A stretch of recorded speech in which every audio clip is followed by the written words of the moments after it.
Hello and welcome to the Career Journey podcast, No Wrong Choices. This episode features the longtime public defender and defense attorney Joey Conza, who's going to take us inside the courtroom. I'm Larry Samuels, and I'll be joined in just a moment by Tushar Saxena and Larry Shea. Before we begin, please be sure to like, subscribe, or follow the show wherever you're listening.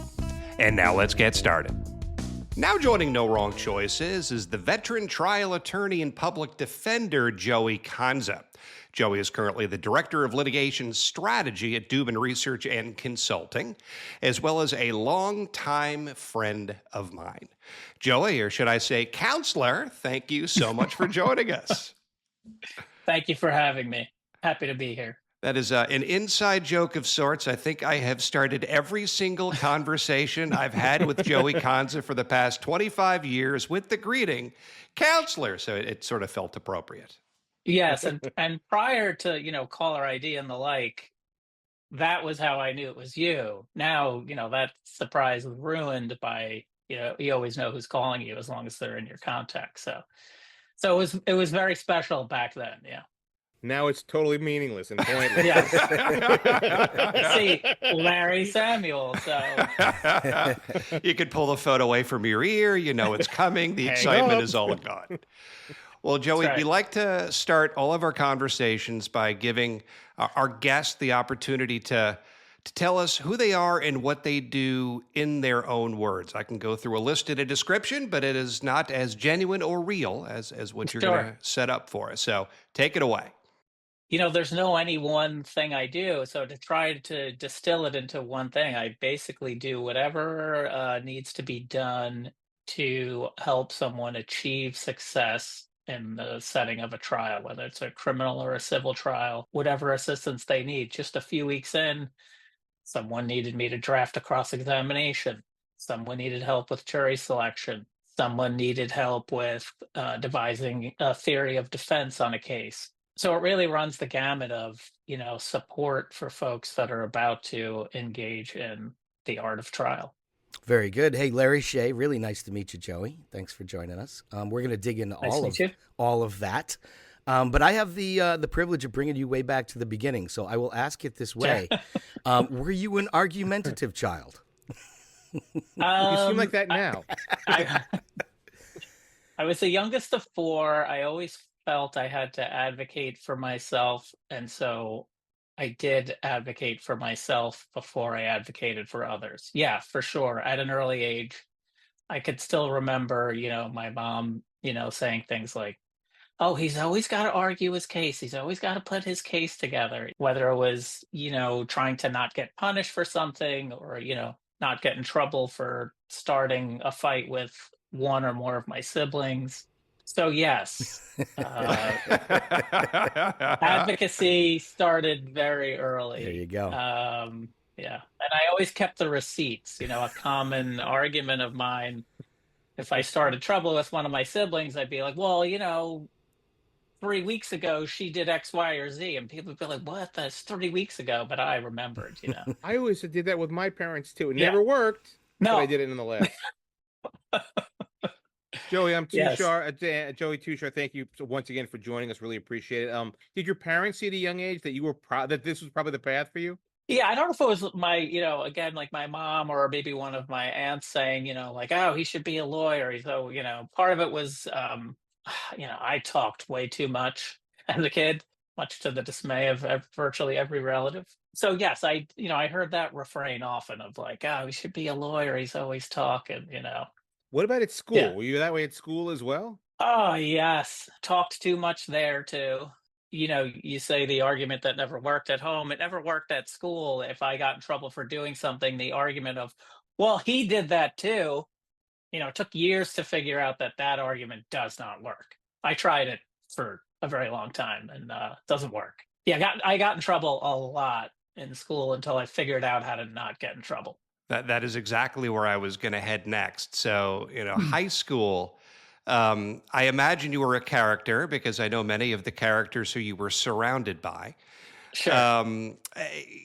Would people be surprised that you eventually became a litigator and a trial attorney?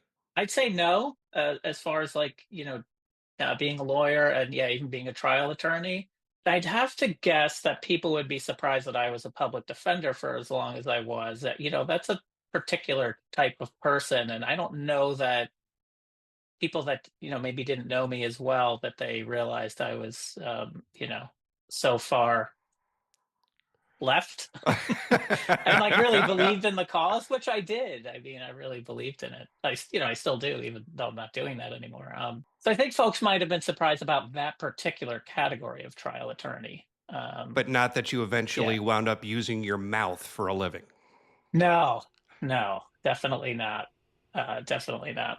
So, we think of lawyers as very bright people. Were you a good student? I was. I probably could have been better but I chose, and it was a pretty, conscious decision. I chose to have fun and do other things. I definitely could have spent more time and gotten, even better grades. But I really loved, playing sports, and I really loved hanging out with my friends and being social. I always liked being around people. I did like to be the center of attention. Let's face it. So I definitely, I took a step down in how well I did, but I had a great time. I had a great time in high school, college, law school. I really did. And I wouldn't have done anything differently as far as that goes. So that kind of being social and, I'd say refining those skills of interpersonal skills, whether it be on athletic teams, whether it be, as you said, just in your own social circles, how did that help to shape you, moving forward in your own legal career?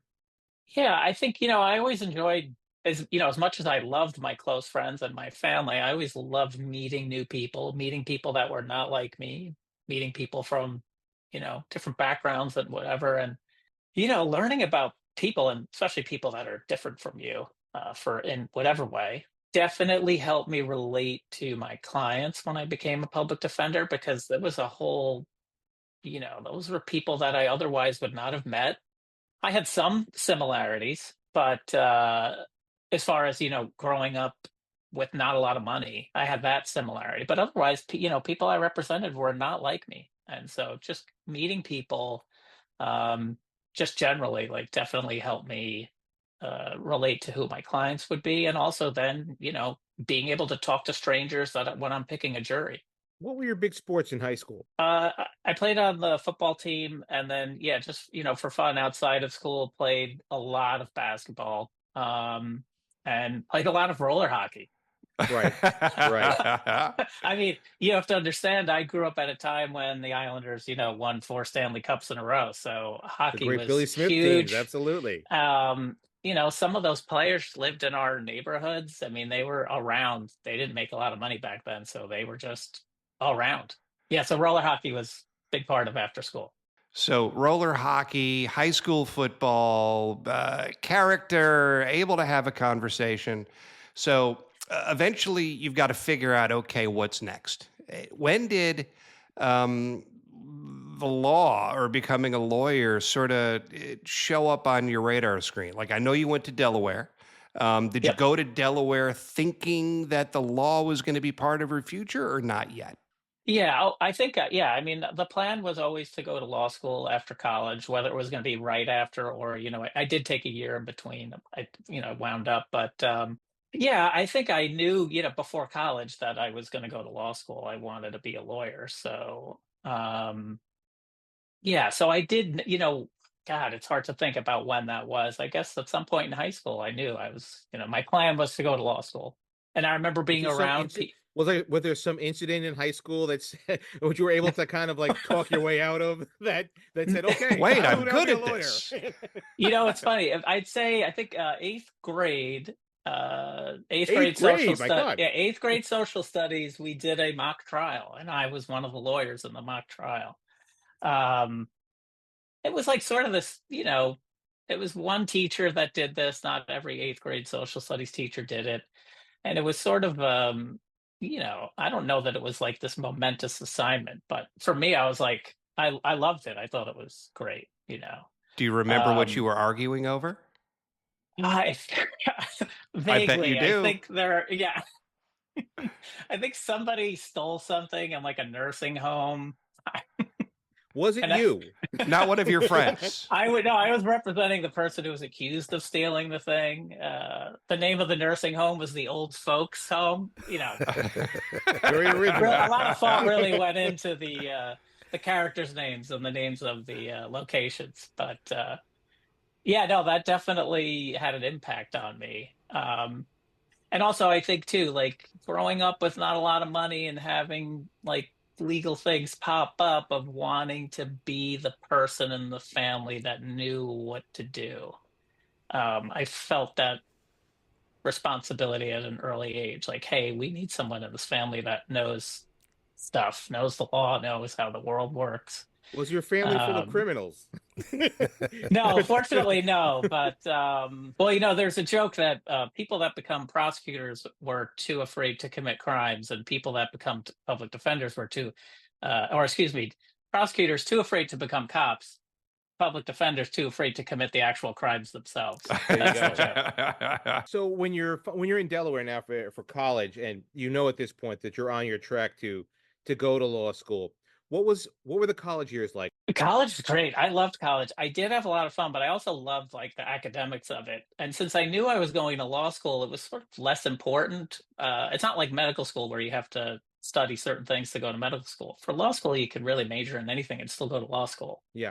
So I really took advantage of that freedom and took a variety of courses and, a variety of disciplines. And I loved it. I loved it. I wound up realizing that I love art history classes. I took however many credits of that. I saved up like all my electives and took a bunch of those classes. I loved anthropology. So I really took advantage of that. I did take it seriously until my last semester. An example of how I didn't take it seriously was I pulled an all-nighter not to study for an exam, but to finish a Sega hockey tournament. That's great. That makes way more sense. And I kept winning, so I was actually like late for a final because I had to finish the tournament. We could just make a podcast on this alone, probably. But I'm telling you right now, Sega 94, 94 hockey is the greatest single. Let's move on with the career if we can. Sure. Yes. No worries. But so as you're reaching graduation from Delaware, you have to make decisions about law school. You had no idea what type of law you wanted to study at this point? I knew that I was really only interested in criminal law. Okay. At the time, I thought, well, I could be a prosecutor or a defense attorney. I'm just interested in criminal law. At some point, I became like, I don't know, maybe I was always a lefty, but I became a lefty at some point. It was like, there's no way I'm going to prosecute anybody. I want to do defense, Right. And what was the decision to go to your particular law school? You went to Cardozo School of Law, is that right? Yes. Cool. Yeah. What was that decision like? So that decision, I had a great time being at Delaware and being away from, home for a few years, but I wanted to come back to New York, and I specifically wanted to be in Manhattan. So I really just applied to, a handful of schools in Manhattan. And Cardozo gave me the most money, frankly, is why I went there. Yep. I also was glad that they had really good clinical programs, so you could get like some real world experience while you're still a student. But really, it was a big financial decision. I put myself through college, and so I didn't, which is why I took that year in between college and law school. I didn't have a lot of money at all, so I needed to like bank some money for a year. And then, they gave me the biggest scholarship. So it's like, okay, this is where I'm going to go. What did you do in the year in between college and in between law school? How did you save up all that money to move forward?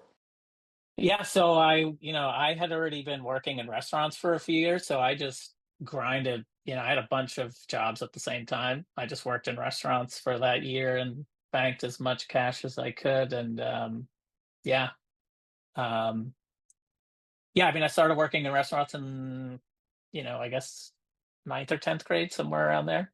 And that was always like I always enjoyed the work. Again, a lot of people, meeting people, and just banked what I could and studied for the LSAT. I have a few friends who are obviously lawyers as well. Actually, one who is a Cardozo alum like you. He always talked about his time at school and what it meant to do internships. What are internships like when when you know you're going to go down the criminal law track? I mean, and as a public defender or as a defender, as a as a litigator and a defender, what does that kind of a track look like? If you just want to get criminal experience, you'll take an internship in a public defender's office or even a prosecutor's office just to get, the experience. So did you do that? Did you go the prosecutor route first, or was it always, I will be a public defender? So I actually did not. So, it was an interesting time. Now I think they, internships are mostly unpaid, especially like in the public sector, whether it's the DA's office or a public defender's office. But now they'll give like stipends from like your school or some other public interest like fund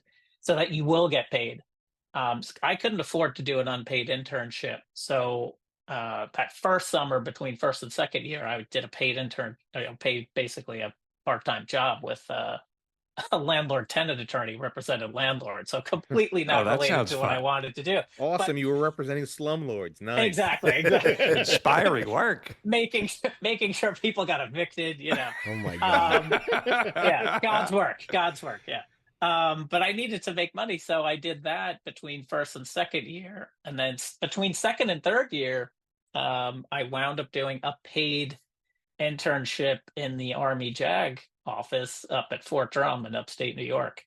And I got to do both prosecution and defense there, so that was good. And, that was a wild experience too. I mean, I had a great time. I knew I didn't want to do it like for real, 3 or 4 year commitment after law school, but it was a great summer internship. Just for clarification for those who don't know, JAG is the Judge Advocate General, and what does that really mean?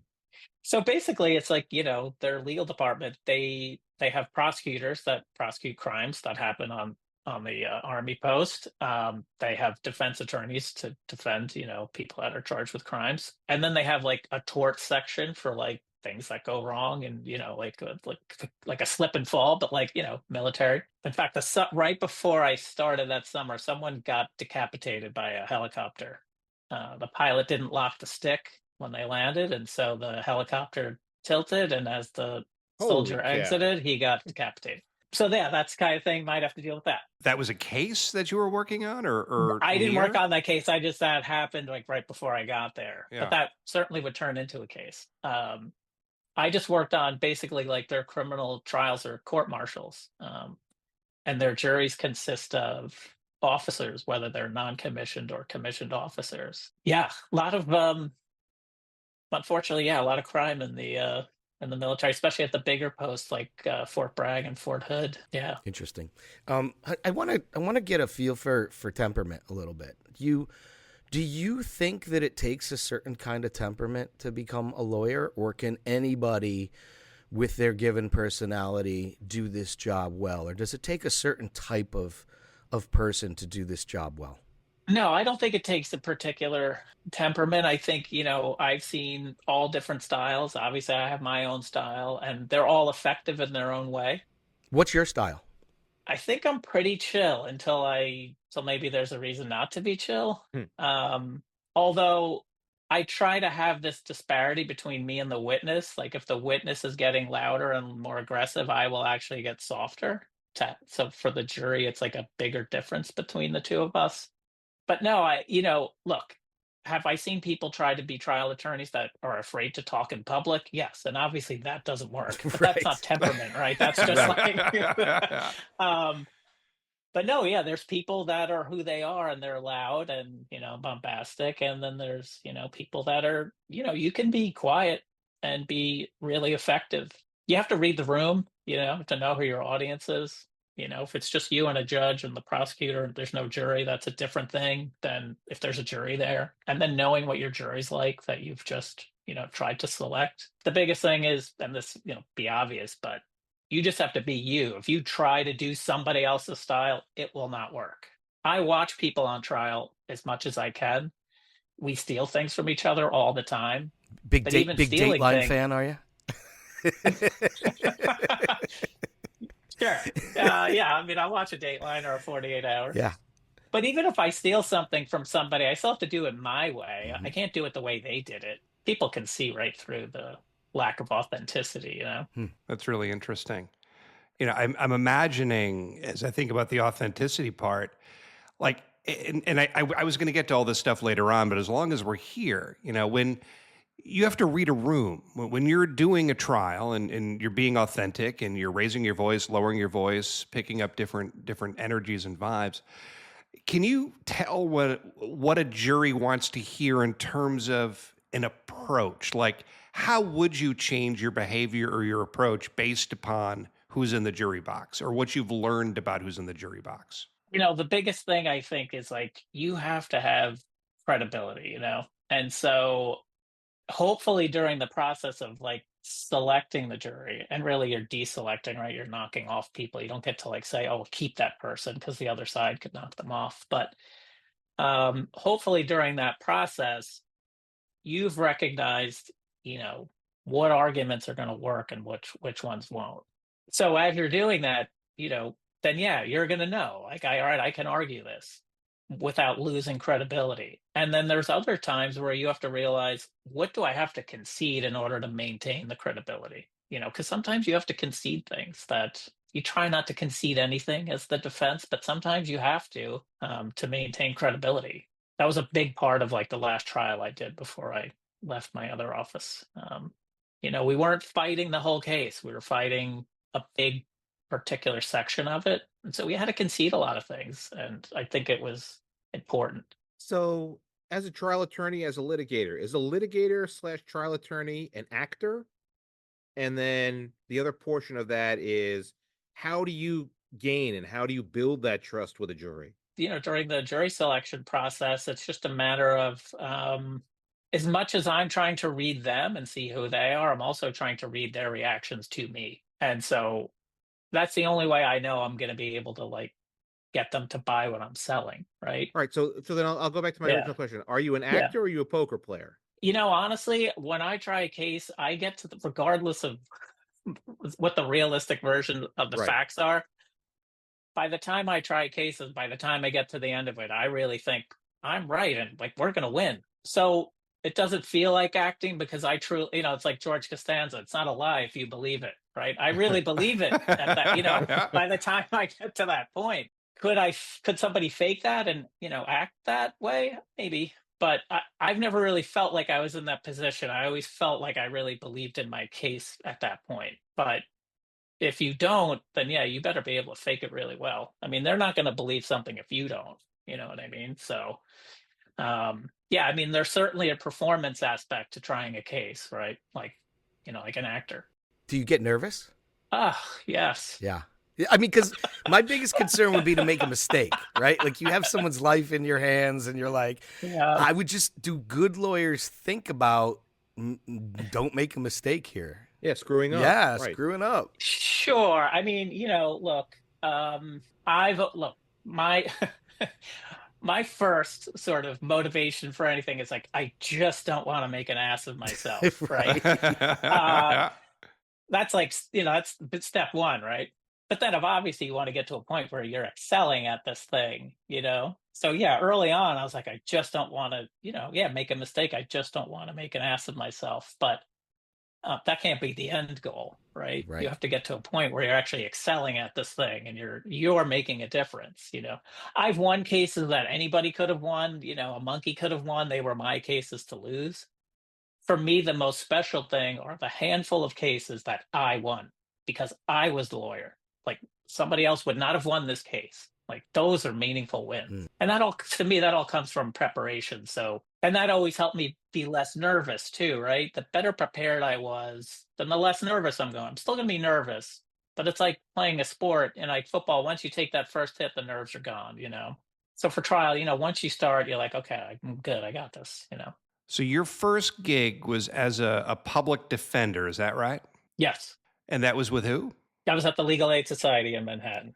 So that leads me to a follow-up from what we were just talking about. So believing that you can convince yourself to believe anything and you're going to, win the case, the whole Costanza thing. So what I'm wondering about is being a public defender, working for the Legal Aid Society, and being put into a position where you are assigned a case that you don't necessarily believe in, or you believe the person is guilty, perhaps. I mean, how do you handle that type of a situation?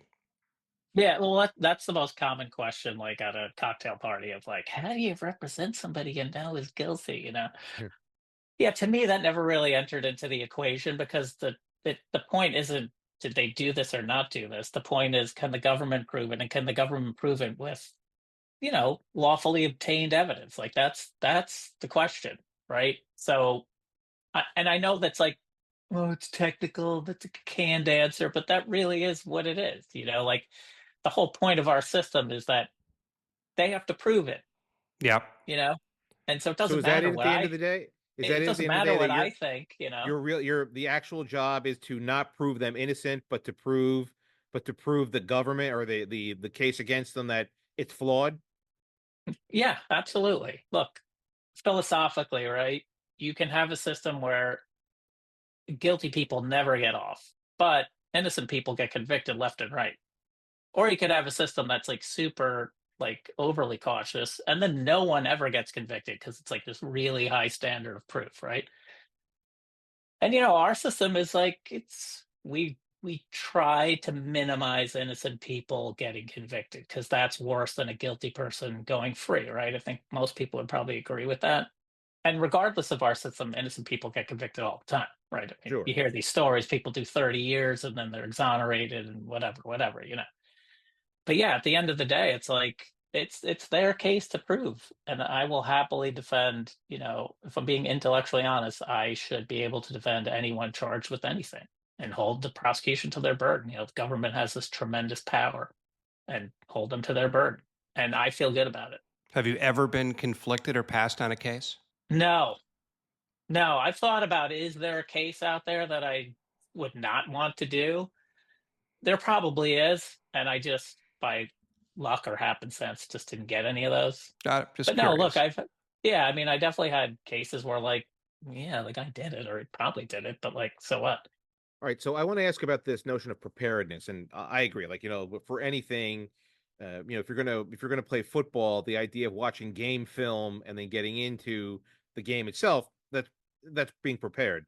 So for me, when I think of like preparedness for lawyers, I think of like, Few Good Men.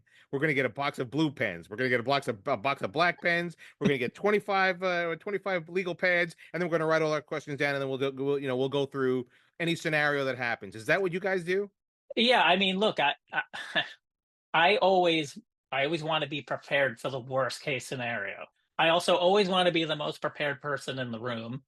I want to know the case better than anyone, know, like, the evidence, all of like the documents and exhibits and discovery that's been shared. I want to know it better than everyone. I want to know what legal issues that I think will come up. I want to know that better than anyone. So yeah, I mean, it's that whole process of preparing for the worst. And the worst really often doesn't happen, surprisingly. But I'm ready for it. And I can't think of a time where I was like, oh shit, completely caught off guard by something. If anything, pleasantly surprised that the prosecutor didn't do something I thought they would have done, and something I would have done if I was the prosecutor. Yeah, I mean, that happens, surprisingly. Talk about your clients. Talk about seeing some of these people on their very worst day, or if it's a victory, I guess their best day. Yeah, nothing sweeter than a victory. Although, the worst thing I could have is somebody I feel who's like actually innocent, because the pressure is tremendous. It's really just, if there's, unfortunately, I haven't lost any of those cases, but it's just relief rather than joy. Because it's just a tremendous amount of pressure if you feel like, oh my God, not only did, like, this case is shit, but this person didn't do anything. That's a tremendous amount of pressure. That's sort of the worst scenario. So let's dig into the Legal Aid Society a little bit. And start to follow the journey forward. Well, that's why I want to ask these questions, because I know some of these stories. So can you tell us an example of the type of crime you might be defending somebody for or of? For example, stealing a garbage truck, perhaps, from what I remember. Yeah. So in the early days, you start off just doing misdemeanors, which is, it's how it should be. You just start off with like minor things. So So your first um case wasn't a capital murder case? no, not, No. although Okay. I will tell you, over time, the kind of case you get, like the level of seriousness, it goes to less and less experienced attorneys, just because offices are getting younger, and so offices are forced to give people cases like sooner than they used to, and also there's just fewer cases being tried. So you could have somebody who really hasn't tried a serious felony, all of a sudden they're trying an attempted murder as their first trial, Oh my whereas that God, no never way. happened when I was, younger, because you just got a lot more experience. There were just more cases and more trials. But yeah, so early on, yeah, I mean, a lot of shoplifts, yeah, just like a lot of, pettiest, like minor assaults, so misdemeanor assaults and stuff like that.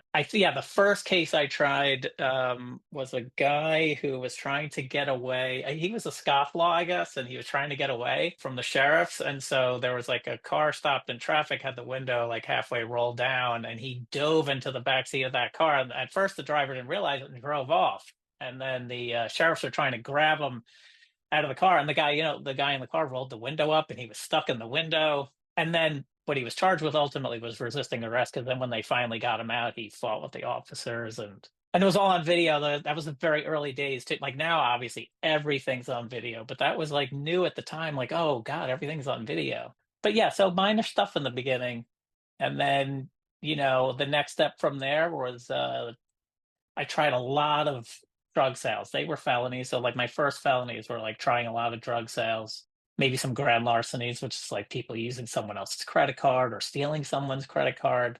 But the drug sales were always fun. They were always winnable. It's a really low tech operation that NYPD had. Now they have like 4K video. So, you know, those Not so cases don't winnable go really, anymore? Yeah, good luck. not so winnable anymore. No, but also no one, back then they were facing like heavy prison sentences for selling like a nickel bag of crack. You could get 4.5 to 9 years back then. Wow. Now, if anybody who's selling drugs now, it's like you get a program or you get probation, which is just, better, obviously.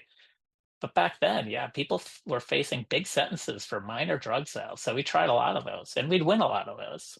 Was your motivation always, even as a younger kid, obviously you were the youngest of your own siblings, so that notion of, being the underdog, wanting to stick up for yourself, was that like a major motivation for you to become a criminal defense attorney? Yeah, I think the biggest motivation was I just didn't like, for me, there were a few things worse than something being unfair. That's not fair, And so as I learned more and more, and I realized like, oh, people that get a public defender get much worse representation than somebody who has money and can hire whoever, that bothered me. And I was like, well, I want to be as good as somebody who, gets paid tons of money. So I want these people to get, the best representation they can get, even if they can't pay the attorney. Yeah, so that was probably the biggest motivation. And yeah, I just always had this sense of like fairness, fairness was important. I'm wondering if you have regrets. I mean, you're stressing me out here. This is just, I'm like, I can't imagine going into a court and having someone's life in my hands or whatever the case may be. Do you have regrets about any decision you've made in the courtroom, or I could have done this better, I should have done that kind of a thing? Yeah, I really don't. I could have taken a different route, as far as I could have not been a public defender for as long as I was, and, made more money. I think in some ways my quality of life and like my work-life balance would have suffered for that. But no, you're right. I mean, being a public defender it's stressful. A lot of people get burnt out a lot sooner than doing it for a lot shorter time than I did. But I always genuinely enjoyed the work. I always found it interesting. I always found it challenging. The law's always changing. No two cases are really the same.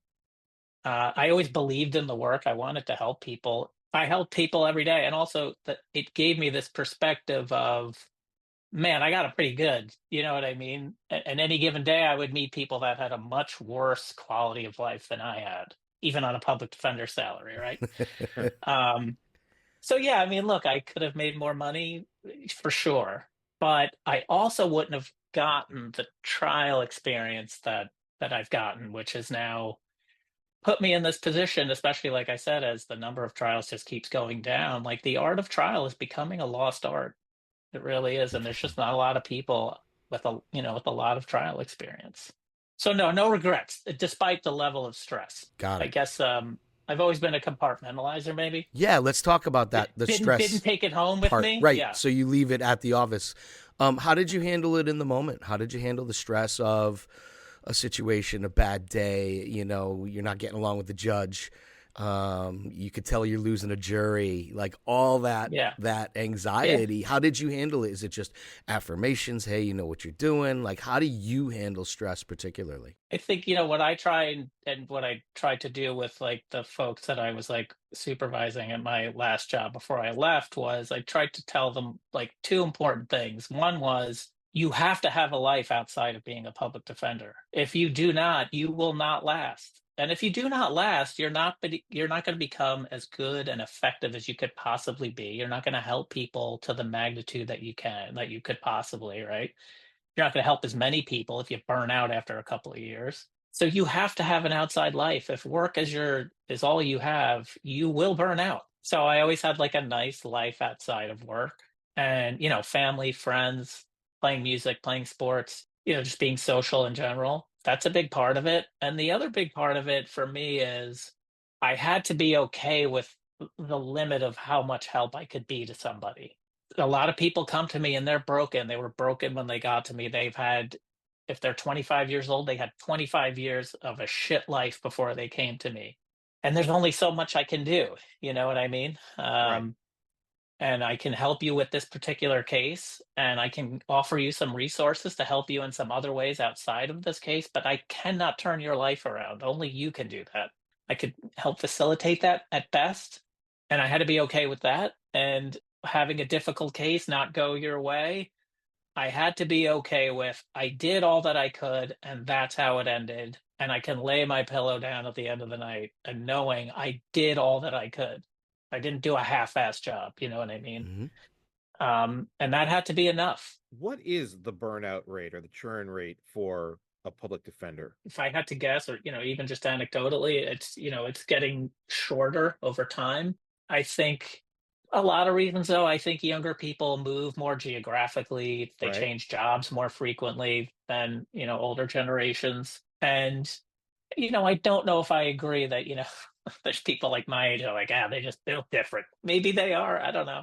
This comedian likes to use like, oh, what makes Gen Xers is when the space shuttle crashed and they brought the TV in to watch the launch and the teacher's going in the space shuttle and then the thing blew up and they're like, all right, take out your textbooks. We're moving on to math, like we didn't have this discussion of how we felt. And so, for better or worse, we just were sort of meant or made to, just internalize everything and just keep moving forward, And I'm not saying that's the right way, but I think there probably is some truth to that.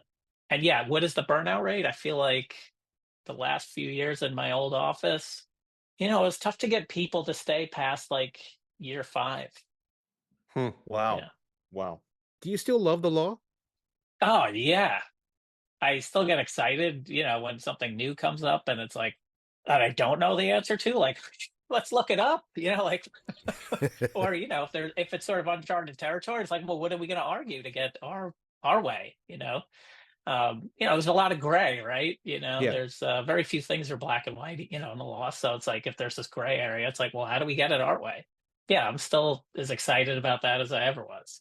On that note, yeah, for sure. On that note, it's a good time to ask it then. Is the law fair? I mean, I'm watching Law and Order sometimes and they throw out this, evidence and that evidence because of some little bylaw. And There'll be a lot of movie and TV. Very realistic stuff. I don't know if it's real or not, but is the law fair? I mean, I hear a lot of instances of things of that nature, and we see it, of course, on our TV sets. How real was Ally McBeal? Boston legal. Let's go Boston legal. Yeah, Boston legal. How real was Boston legal? If you want to talk about things getting thrown out, right? Judges suppress evidence very rarely. Okay. Right. Even when they should, like, I'm like, oh, we should win this case. I'm like, I don't think we will, but like, we should get this gun suppressed. Like, they still don't do it. And then if you're lucky, the appellate court will be like, okay, yeah, that should have been suppressed. But no, I mean, the law can't the law as written, is it fair as written? Maybe. But as it's interpreted by judges, no, it's not fair. Most judges are severely pro prosecution. I know what I know what I'm going to lose a suppression hearing. I'm not a complete idiot. You know what I mean? But there's times where I'm like, we should win. And like, we don't, like, because this judge just doesn't want to like suppress because they just want to help the government at every turn. So no, it's not fair in that regard. I mean, I've universally seen, just judges always looking to help the government. So it doesn't matter what, how fair the law is written. It might be written fairly, but how do you pick a jury? And how That's a do great I get question. out of it the next time I'm close to being on a jury? Do your civic duty. But how do you pick a jury? What's that process? I'm just speaking of jury duty real quick. I have a friend who he thinks, like if you want to be an activist, it's like, you want to march in the street, fine, but that's only going to get you so far. If you really want to be an activist, you should get yourself on a jury and then just like do the thing that whatever your activism is. But so do your duty. Picking a jury. So preparing a trial in general is you always start at the end, right? Most trial attorneys start at the end. What is my dream closing argument going to be? Thinking about what those arguments are going to be. Well, it's like, well, now who do I, working backwards then, like, who do I want? That who's going to, and who do I not want? Who's not going to buy this argument? So, strategy wise, you have to start at the end and think about what's the last thing I'm going to say to them. And then who's not going to buy that? And that's what I'm trying to get rid of. So that's like sort of the simplest way I could put it. Yeah. And so then you just build like, what am I going to ask them about to figure out if they're going to buy this argument? Some judges will let you come really close to what your theme or your theory of defense is in questioning them, and some judges won't. So then you have to figure this roundabout way of how you're going to ask about that idea. Do I want like this really super technical like engineer thinker, or do I not want that guy? Is there such a thing as a dream juror? Well, you need 12 you need them to all agree for your side, right? So if you're looking for a dream juror, then sometimes, in that situation, if I'm looking for like, I'm hoping to get this one person on the jury, it's because my case is terrible. Like we're going to lose, but if I could find one person to hang up the jury and get a mistrial, that would be great. So your dream juror is essentially a stick in the mud. Correct. Yes. Yeah. If that's all you have, sometimes it's all you have. How often do you pick a jury or go through that process, think that you've nailed it and everything goes completely backwards and totally the wrong way?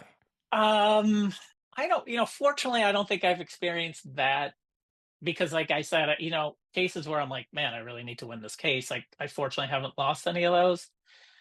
I've been surprised. So we don't always get to talk to the jury afterwards because it's up to them if they want to talk to us, right? I would love to talk to them and see, what went right and what went wrong. Whether I won or lost the case, I'd love to talk to them and just learn what I can. But we don't always get to. So it's only the handful of juries that I've spoken to where I'm like, oh man, I had no idea this person was going to be that person. It's usually somebody who was on my side that I didn't think was going to be. It was usually somebody that like I wanted to knock off, but I couldn't. You only get so many challenges, and I'm surprised to find out they were on my side. Yeah, it's like mind reading almost. What's the one? Yeah, I mean Go ahead. It's an art, not a science. Yeah, I mean you literally are trying to think what they're thinking. Yeah, that's tough. Yeah. What's the one piece of legal advice you wish everybody knew? I'm a big Fourth Amendment guy. Okay. So there's a lot of especially a lot of the stuff that's going on now, like you're allowed to walk away. I mean, they have to have a certain quantum of evidence to like seize you, right? They don't have that, man. Just walk away. Don't let them search your car. Don't ever consent to that. There you go. I know. Wait, I mean, God, duh. The biggest one is like, do not waive your Miranda rights. You cannot talk your way out of anything. Right. They're going to still arrest you. Do not talk. Right. Shut up is your biggest piece of or four words. Legal I advice. want a lawyer. Yeah. Yeah. Well, I had my own two syllables. Lawyer. I had my own sort of wacky experience with that. So our office represented somebody that was in federal custody, and they had to bring him to state court. And so federal agents, marshals, had to take him from the federal prison, bring him to state court for a state court appearance, and then bring him back. I'm doing someone a favor by covering this case. It's not my client. I'm like, okay, And the social worker on the case was also there because she wanted to see him and make sure he was okay, whatever. So they bring him to state court. He does his state court appearance, and then they bring him back to the federal prison. And when they search him to bring him back to the prison, he has contraband. So now, yeah. So now the FBI wants to investigate the case, and they want to talk to all the people he came in contact with, which of course I'm one of, right?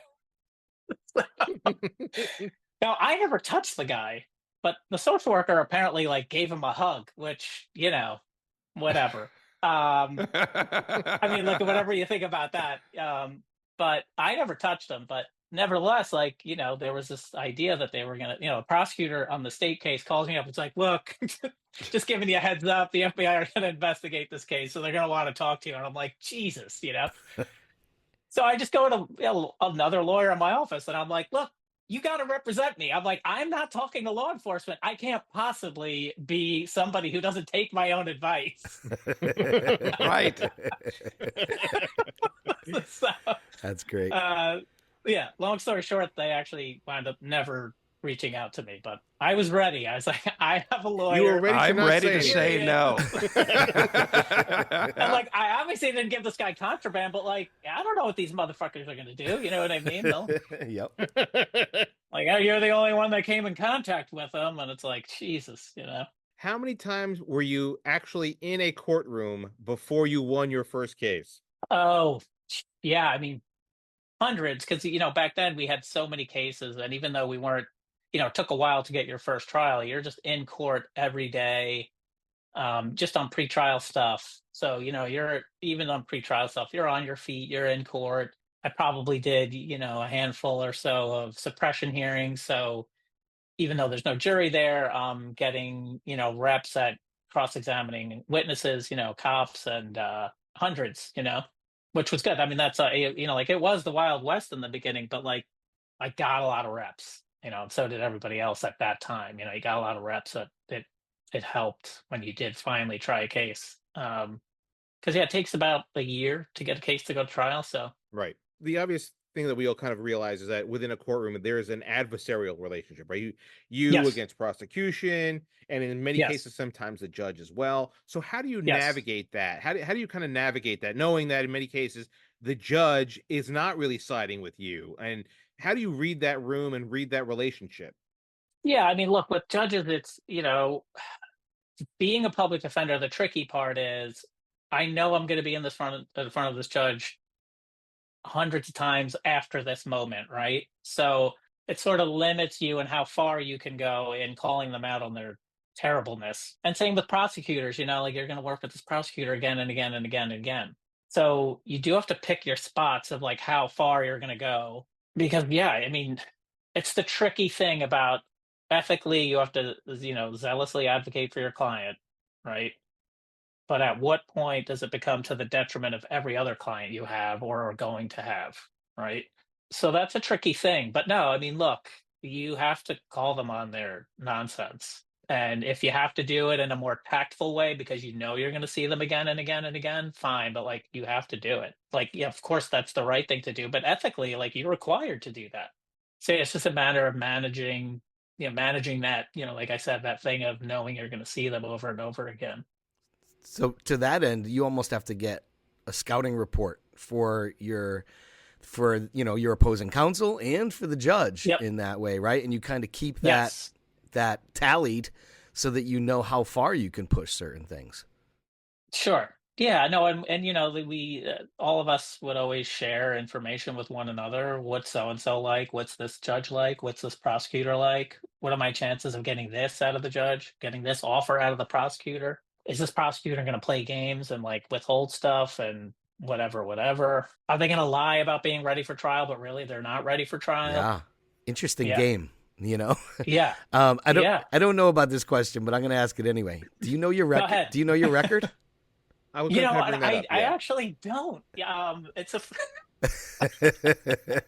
and I think, and one of my friends who's also a defense attorney said like, a good win rate for a criminal defense attorney is like, it's almost like a good batting average. It's like 300, you know? Okay. That's actually a really good question. That's what I kind of want to ask. The notion of the win-loss record for like prosecutors versus defense. So I can tell you the Manhattan DA's office, their conviction rate for felonies. So that's like Supreme Court. I think it's like 86% or something. Wow. You know, well, because they can shit can a case that they think they're going to lose, right? They just won't. They can let it die on the vine and get dismissed and whatever. They could, let it die in the grand jury, whatever. So they really only bring cases that they think they're going to win, and they have so that doesn't solid. Yeah, exactly. That doesn't work into the metric of a case that they lost if it's just dies on the vine or dismissed. Does that count against them? Well, you know what? No, it doesn't, because that case doesn't go to trial, right? It would just get settled, right? Right. Yeah, or just get dismissed, or just go away, right? Yeah, so there's like a speedy trial rule, and they can just let speedy trial run. The clock runs out, and then the case gets dismissed. Yeah, so a good win rate is like a 300 batting average. Wow, that's interesting. Do you have, being in the same office for so long? Yeah. Do you have rivals? Like, is there somebody on the other side who you see, more often than others, and you're like, I got to get this guy. I got to get this woman. Like, is there somebody out there that is your rival? No, and not now, or not like, toward the end of my time in the public defender's office. But I felt like in the early days, because they also stayed longer then than they do now. So it's very similar. They have their attrition rate is worse than the public defender's office, I think. But no, back in the day, it was more of, also like you're younger, so you have that sort of, it's just a different head. But yeah, back then that was definitely a thing. Yeah, because you'd see the same people over and over, and you'd be like, that fucking guy. Oddly enough, I saw maybe last year, this prosecutor, he actually was on the Trump state case, the state criminal case against Trump. He was one of the prosecutors, and I saw him maybe a year ago, and he's like, says the name, I can't say the name, but he said the name of this woman I represented. He's like, boom. And I'm like, yes. Basically, all these years later. He and I tried this misdemeanor against each other in 1998, and I won. And he's like, I'll never forget you beat me on that case. Wow. I'm like, Jesus. Yeah. That's great.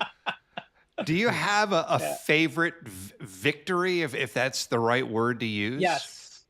Where like you picked up your files and you slammed them on the ground and we're like, yes! No, there are two. There's definitely like two that come to mind. One was a guy in my office was retiring. He gives me this case. He's like, when people would leave, I would always try and get a trial out of their caseload, So he's retiring, and before I can even go to him, he comes to me and says, this case has to be tried, and you're the one to do it. And he's like, and by the way, you must win.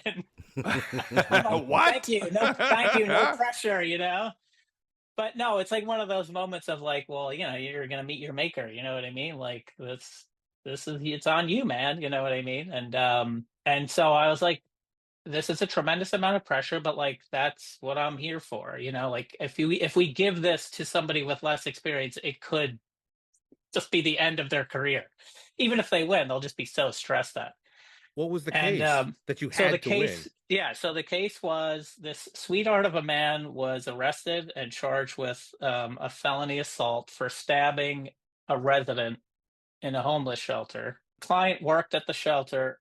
He dedicated his entire life to helping homeless people. And the person that he stabbed attacked him.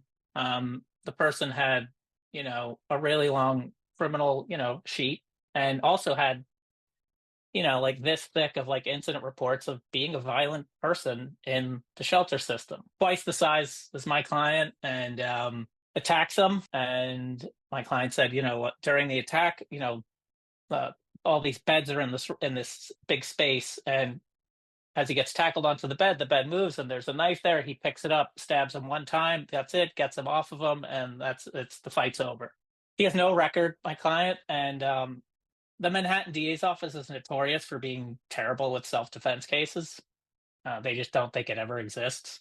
They lose a lot of them because they don't think it ever exists. And so they refuse to, I thought they should have dismissed the case, and I'm sure the attorney that gave me the case felt the same way. But they not only, weren't going to do that, but they also weren't going to make him a plea offer that would spare him, having a criminal record for the rest of his life. This person with no record and just a sweetheart of a guy trying to help homeless people. And so, yeah, I mean, look, it's tough in that the other person wasn't armed. So there's always that risk of like, well, we could lose because he used a knife and the other guy didn't have a knife. He could have punched him and tackled him or whatever, but bringing a weapon into it is the way the law is written, could be tricky. And yeah, I just felt like the prosecutor's office, they were just being really just terrible, to make this person go to trial, the stress of a trial, and risk, if he lost, it was mandatory state prison. There was no like, oh, we could still get probation. Mandatory state prison for this guy that's just not built for that. It just would have been terrible. So that was a great win. And I believed in the case, and I thought we would win, but like, you never know. You never know what a jury's going to do. And so that was sweet. And then the other one that always comes to mind was this case. It was a shooting, and it was on video, not the actual shooting, but video in the area. It was one of those cases where I was like, man, if I could get the gun suppressed, we could win this trial. It takes this loser trial and makes it winnable. And so, just having this, like, so putting it out into the universe and having this strategy and this vision, and then we get the gun suppressed and then makes the trial winnable. And then we win the trial. And it was just sweet. And the client was a young kid. He was really likable.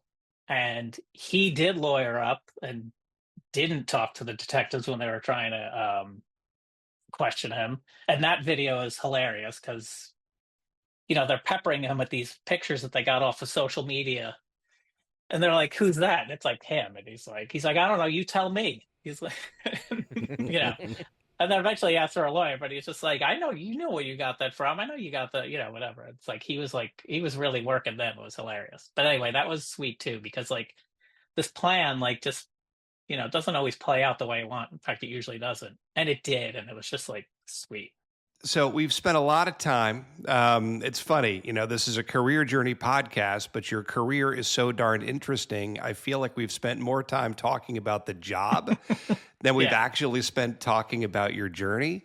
So, maybe we sort of condense things a little bit going forward. So you're with your public defender, you're at Legal Aid Society. Eventually you do pivot to becoming a leader, right? Of yes. those attorneys and a trainer. Talk about, what it meant to you to pivot into that type of a role and to be able to teach others what you know. Yeah, I mean, I love that. That was like the last 10 years in the public defender's office. And I loved it. I didn't have the best sort of supervisors and trainers, just for a lot of different reasons, culture and just the transition of the office, whatever. And so I can remember my one experience with my supervisor. He came to see my closing argument. He then left. I got the verdict. It was an acquittal. I was really excited, obviously. And I went back to the office and I walked into his office and I'm like, full acquittal. And he was like, good, because your summation was terrible. And it was, I'm thinking to myself, maybe it was, and I'm sure it could have been better. And like, that's the whole point of the growth mindset, right? I always want to learn from wins or losses, right? But could you let me enjoy this moment, and maybe like a couple of days later we could talk about what could have been better in my closing? At least I suck 2 days later, right? Yeah, exactly, right. And so, look, that was a big part of like what I knew what I didn't want to be to newer folks. I didn't want to be that. No, and I felt like, I acquired all this like knowledge and experience, and I wanted to share it, to whatever extent it would help, people starting out. I always liked meeting people, at like conferences and whatever that had been doing the job as long as I have, because it's like, oh, you're crazy like me. But I always really like meeting, the new people, because like they give you this new energy, and, they can sort of reinvigorate you. Yeah, so like those two groups of folks I was always interested in being around. And so, training new people and trying to mentor them on their journey and being better public defenders and better trial lawyers. Yeah, loved it. What about your current position? It's a private consulting firm, so we assist on sort of sky's the limit, anything that comes up. Could be a patent infringement case, it could be a civil suit, a class action civil suit, it could be a criminal case, although it'd be a criminal case that would either have a white collar angle or somebody who's like has a lot of money looking for our services. Right. Yeah, for me the attraction was the having a broader exposure of issues, types of cases. That could also be scary, but I was interested. And at the end of the day, like when we're talking about trial, I don't have to be an expert at patents. My expertise at trial is more important. I can learn the better basics I need to learn about patent law. Like when it comes down to a trial, it's like you're trying to communicate to the everyday person. You don't know who's going to be on the jury. It's not going to be a patent attorney or a patent expert. It could be a plumber, a teacher, a scientist, like whatever, somebody with a high school diploma, somebody who didn't finish high school, some college. So communicating to whoever that's what matters. I had a professor in law school who called it the Uncle Ed argument when he would say to me, why should you win this case? I'll be like, oh, well, da da da da da da. I think he wanted this technical legal jargon. He's like, no, what's the Uncle Ed argument? You're home for Thanksgiving. You're telling Uncle Ed about your case. What are you telling him? And, that stayed with me ever since. And it's true, like, you're going to get in the weeds with some legal mumbo jumbo and like, who knows who's on the jury? Famous Leo Mazzoni, pitching coach for the Braves, right? The KISS method. Keep it simple, stupid. Yeah. Yeah. I'm curious how much. I mean, I really have two questions that I want to ask because I know we're heading towards a close. But first, how much of a unicorn are you? Meaning, how many people have spent as much time in a courtroom as you? Yeah, I mean that's a good question. I mean, to the extent that they exist, I know a lot of them, at least in Manhattan. But have you done 100 cases, 500 cases? I mean, just being in a courtroom in general, how many times have you appeared and how rare is that? No, I was thinking about the math the other day and in a different topic. Someone had asked me, how many people like are out there or did you represent that are like just bad dudes that can't live among us? They do need to be locked up forever. And I was doing the math. I was like, I probably represented over 10,000 clients. Wow. And 10,000.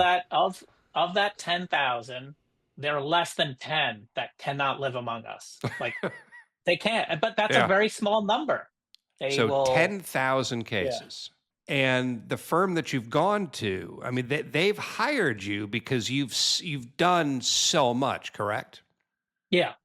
Yeah. And really the trial work and like the number of, so New York is an unusual jurisdiction in that they have attorney-led questioning for jury selection. Most jurisdictions don't have that. The judge asks questions, the attorneys can suggest the questions, but the attorneys don't get up and ask them.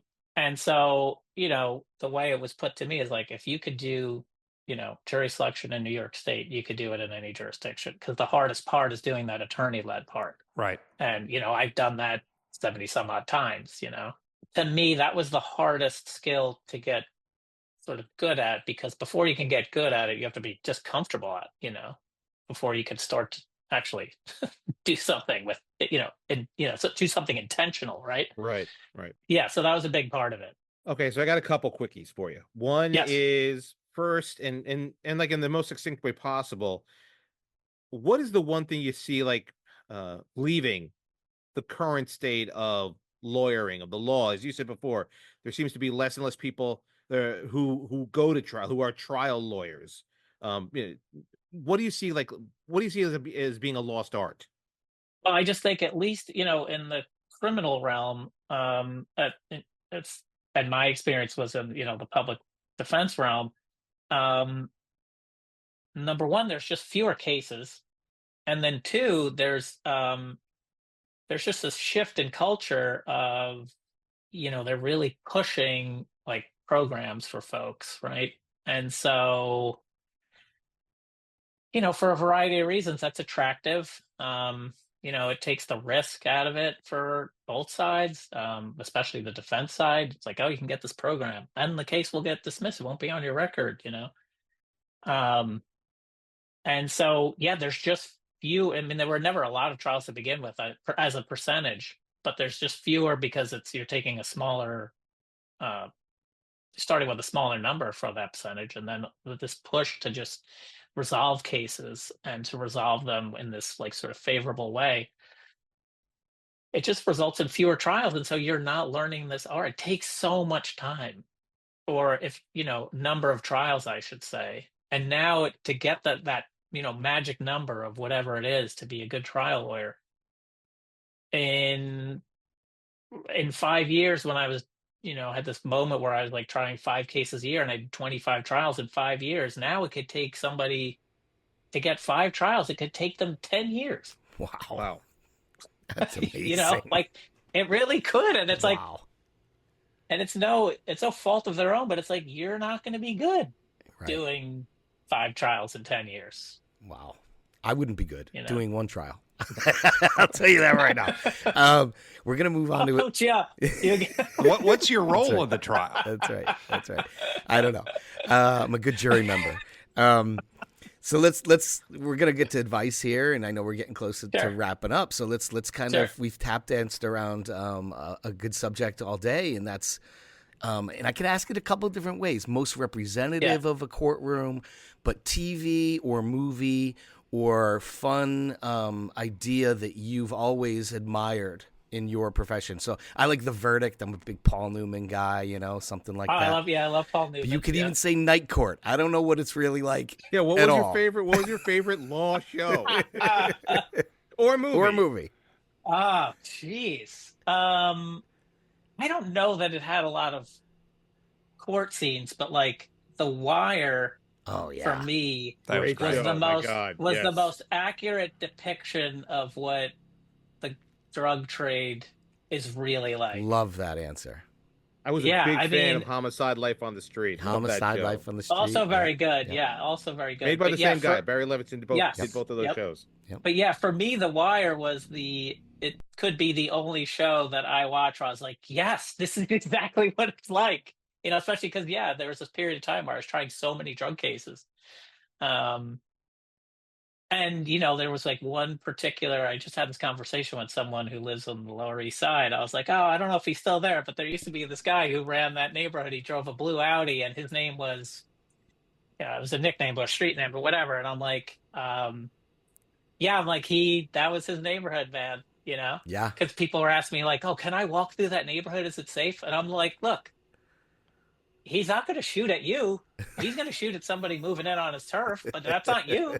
You might catch a stray, but like he's not going to target you. He's going to target somebody moving in on his turf, trying to sell on his turf. You would just be collateral damage, so don't worry. It's not your fault. Maybe, but like, no, but I just always felt like, well, that's comforting. Like he's not going to shoot at me. Yeah. Is Law and Order a good representation of real life courtroom drama, or not really? No, not at all. No, I mean, what about Night Court? Night Court, honestly, so Night Court was specifically the arraignment process. So like you get arrested, 24 hours later, you have to be brought in front of a judge, told what you're charged with, and then the judge decides, is he going to let you out or is he going to set bail? And so Night Court was very accurate for like the arraignment. So that was a process. lot more representative than Law and Order. Yes, I would say yes. Seasons of Law and Order. I would say yes. That's hilarious. Have you? I mean, Law and Order tapped into a particular sort of a relatively conservative, like pro law enforcement demographic, like people that thought the police did good work and the prosecutor's office was wearing the white hat and doing God's work. You know what I mean? Like, yeah. Did you ever have your My Cousin Vinny moment on the stand with someone on the stand? What was with the wife? How about you can't handle the truth? Or right? Yeah, something like that. Any moments like that?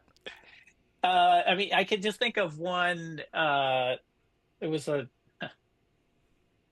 rape case, and So there's the Special Victims Unit, which of course Law and Order has an Of SVU, right? course. So these detectives are, they're supposed to be trained in a way that they're sensitive to somebody who's been a victim of a, sexual assault, right? So um, this detective was known as being he's a terrible detective. Like, he did shitty work, did his paperwork terribly. He was an idiot, didn't know how to handle like victims, whatever. And so, my client and the accuser knew each other, so like that added a wrinkle to it. And he was, it was odd that this would have happened. And so our defense obviously was this didn't happen, And part of that was the detectives didn't really believe her that it happened, right? But I didn't think they would admit to that. So I remember asking this guy, and I knew I could live with any answer. Like, there was no bad answer, but I also wasn't sure what he was going to say. And so I said to him, I'm like, you didn't tell her that you didn't believe her, right? And he's like, he takes this pregnant pause forever. And I was like, oh my God, is he going to tell me that he didn't believe her? And he did. Wow. Wow. I'm like, you are a real piece of shit. You're supposed to be this trained special victims detective, and you're telling women you don't believe them when they say they're raped. Wow. This piece of work. He's still a detective. Hey. Great. Yeah. Prosecutors would complain about him all the time, though. They're like, oh, that guy. Like, if they saw him on a case, they'd be like, oh, no. So as we wrap, we like to end each of our conversations with, asking our guests to provide, I don't know about a blueprint, but some advice for somebody who might want to follow in their footsteps. So as a public defender, if some young person out there is thinking about getting, into this world, into this craft, what advice do you have to pass along?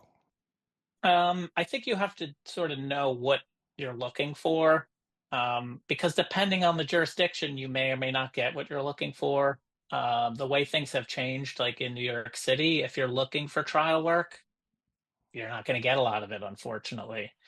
If you want to help people and get people into programs, and they have these specialty courts for people with mental health issues, substance use issues, if you're a veteran, things like that, okay, fine. But if you want trial experience, you have to find and they exist, you have to find a jurisdiction where they do a lot of trials, if that's what you're looking for. Because otherwise you'd get burnt out just for a different reason, because you're not getting your expectations met. It's like, I thought I was going to get trial experience. So I've been here 3 years, I still haven't had a trial. So I think you have to figure out what is it exactly you want to do. How do you want to help people? Do you just want to help people, and that's fine? But do you want to help people in the realm of trial? Then you got to figure out where that is, where you can actually get those trials. Yeah, that's been a big change, in New York. And then there's some folks that think they want to be public defenders, and they really just want to be policy people, sort of change the world in the policy, bigger picture. And it's like, that's not what being a public defender.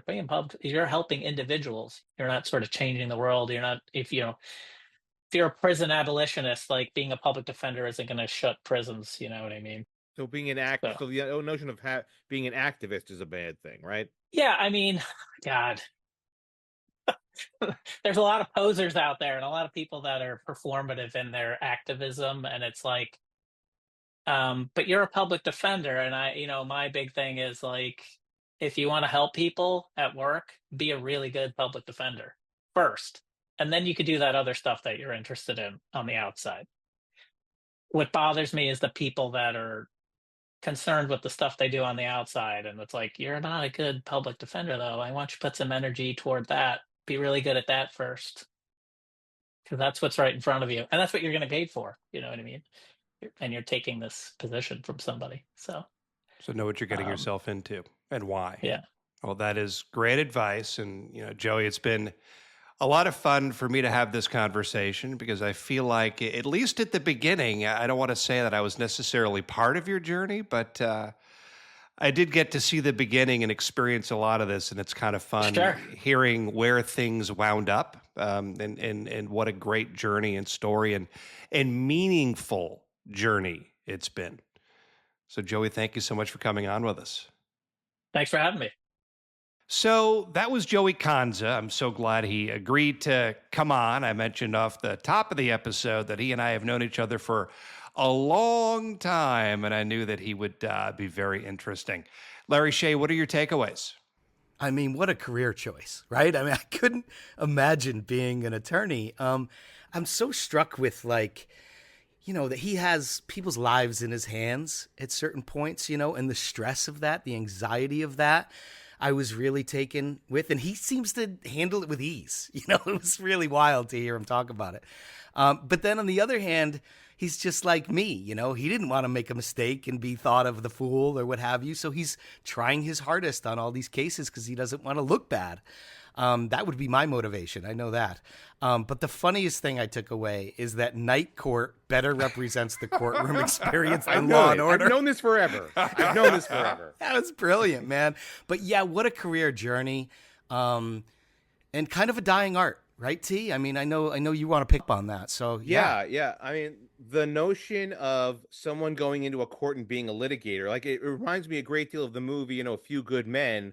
Why was Daniel Caffey picked to try this case? Because all he was a guy who played out cases, right? He wasn't a litigator. And this is what Joey was talking about. Like, the art of being a litigator and making an argument seems to be a dying art, and it really is an art. The idea of having to approach a jury, to find that something that touches a jury, to get them to feel towards your client. The one thing I really found fascinating, and I guess there's a lot of sports references in this too, is that he says that if you have a winning percentage as a defense attorney of 30%, that's really good. Yeah. I don't know anywhere in the world where only winning where only being 30% good at something is good. True. Outside of baseball, right? You hit 300 in baseball, you go to the Hall of Fame. Which tells you something about, now I know we had talked about this before, but which tells you something about the system we're dealing with here, where if you're only successful as a defense attorney 30% of the time, the odds are really, really stacked against you. I mean, this is a no joke profession, and you understand why there's a lot of churn in it, why it's not something that people decide to do. And, the few people who become these high-priced attorneys, these high-priced defense attorneys, are doing it for a reason. Yeah. The other thing I really took away from it, and I really appreciate this too, is that we all talk about, like, the lawyers and all these nuances with the law and having to try to understand it. But at the end of the day, he said something which was very astute, which was, you got to be able to explain it to your old uncle around the Thanksgiving dinner table, right? It's once again the baseball method, which is KISS, keep it simple, stupid, right? If you can explain stuff, and you have a responsibility to do that as well, right? To explain these very, very sometimes arcane concepts in the simplest manner possible. This is what you're trying to do in this adversarial space, which is try and relate to a jury as easily as possible. What he does, he's a superhero. To try and do this on a day in, day out basis, and then teach the next generation of lawyers in this sense. Wow, he's amazing. Absolutely. Yeah, you're right. And he's also a really good guy. I've known him, I think it's 30 years already. So I really was there at the beginning of this journey, and he's just a good guy, grounded, charismatic, and genuine. I mean, he really got into this for all of the right reasons. He wanted to help other people. He wanted to make an impact and a difference in people's lives who, in a lot of ways don't really have a chance. And I remember the stories he would tell from the beginning of his career about I brought up a garbage truck during the conversation. I really do think he defended somebody who stole a garbage truck. Like, the stories were hilarious of kind of what he went through at the beginning, but it was all, as part of a greater vision to help other people who really didn't have a chance otherwise. And to see where he's gone and what he's done is really quite remarkable. And as I mentioned at the end of the conversation, to have a chance to see where things wound up for me is really been a great joy and a great pleasure. I'm just so glad we had a chance to talk to him today. It's not easy. It's not easy to be an advocate for the little guy and to say, he wants to stand up to, the powers that be when the odds are always seemingly stacked against you. It is not an easy thing at all. That's exactly right. Well, he's undoubtedly the right person to be doing that, and he has been the right person to be doing that. And again, Joey, thank you so much for joining us today. We also thank you for joining us. If this episode made you think of somebody who could be a great guest, please let us know via the contact page of our website, which can be found at NoWrongChoices.com. You can also connect with us on LinkedIn, Instagram, Facebook, and YouTube. On behalf of Larry Shea, Tushar Saxena, and me, Larry Samuels, thank you again for joining us.